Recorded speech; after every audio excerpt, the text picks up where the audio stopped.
Eu vou conversar com a professora Mayumi Narita, ela que é professora de gerontologia e veio aqui para Biocursos para passar um pouco do conhecimento que ela tem para os alunos da Biocurso. Professora, como é que está essa questão da gerontologia? Como é que está a questão do estudo sobre a gerontologia? A gerontologia vem se desenvolvendo cada vez mais por causa do envelhecimento da população. Então, a gente sabe que agora 11% da população brasileira é de idosos com mais de 60 anos. Então, é importante a gente verificar não apenas as alterações físicas decorrentes do envelhecimento, mas também os outros aspectos que estão implicando nesse envelhecimento. Quais são esses outros aspectos? Aspectos econômicos, aspectos sociais, o suporte familiar e a vida, ou a qualidade de vida que esse idoso tem com relação ao que ele fez anteriormente, aos aspectos de prevenção para o envelhecimento saudável. Uma das formas de ter um envelhecimento saudável, como foi agora conversado, é a questão da alimentação. É necessário ter muito dinheiro para ter uma boa alimentação ou não?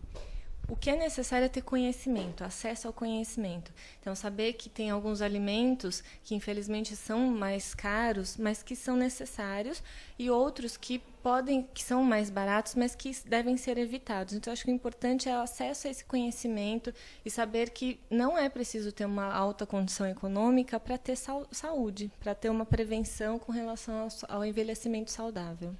Eu estava ontem estava fazendo um lanche e percebi que alguns idosos, olhei rapidamente o que eles estavam comendo, e um casal de idosos chegou até a minha mesa, porque estava tudo lotado, então não tinha mais espaço, pediu, eu assenti, e eles pediram café com leite e pediram pãozinho de queijo.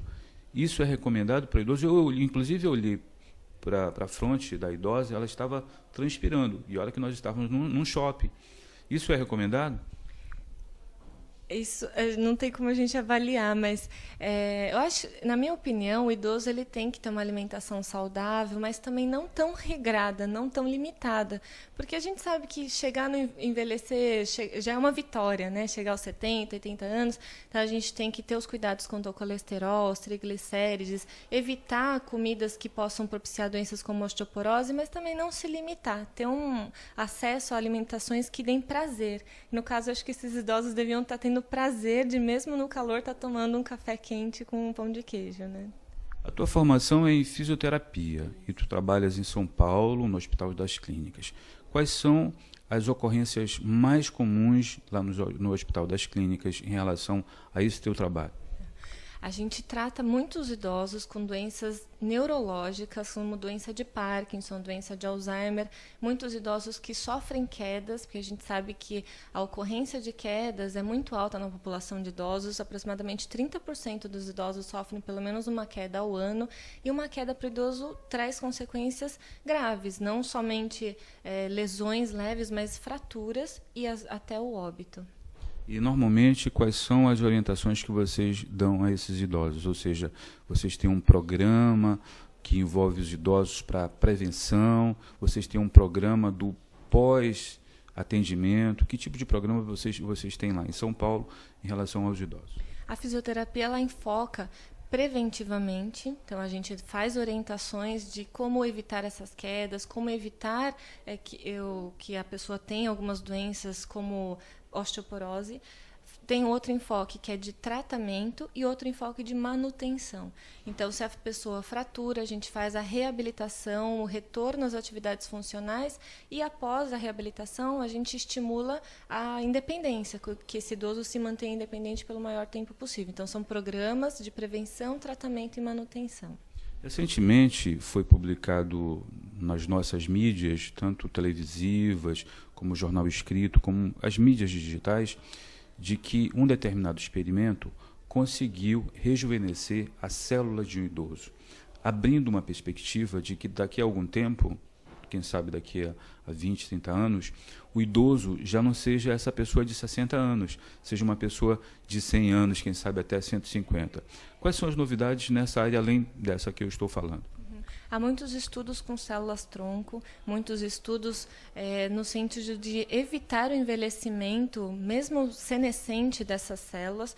através de alimentação, pesquisas genéticas, e principalmente a célula-tronco no sentido de retardar, de substituir aquelas células que morreram. Então, tem muitos estudos na doença de Alzheimer, em AVC e doença de Parkinson que estão mostrando resultados, mas não em humanos ainda.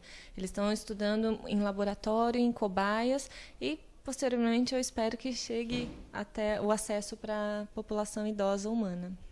Qual seria a mensagem que você passaria para o nosso telespectador, para o telespectador do programa Ideias, da pessoa que já se considera idosa, e até mesmo as pessoas que estão no entorno dessas pessoas que são idosas? Qual seria a mensagem que você passaria para o nosso telespectador?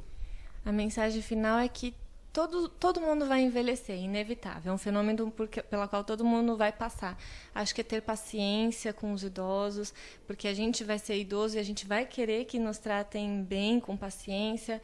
É ter atenção, cuidado que ele merece, e entender que muitas vezes o idoso não faz algumas alterações de comportamento ou birras, né?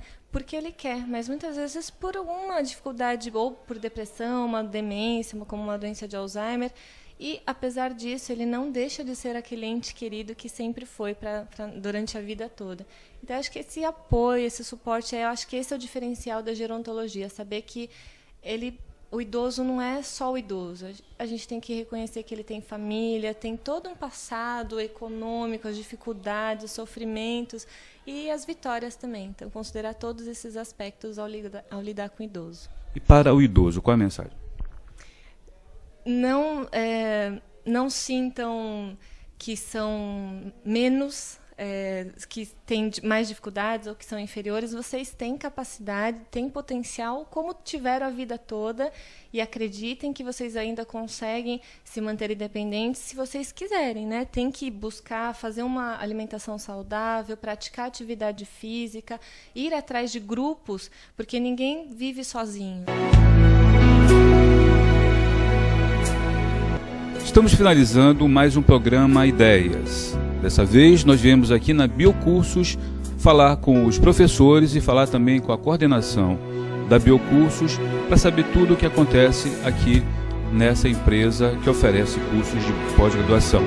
E você, gostou do programa de hoje? Eu quero saber. Ligue para mim, meu telefone é 9112-9676, ou então passe o e-mail. O e-mail é beuastone@hotmail.com. Tenham todos um bom dia.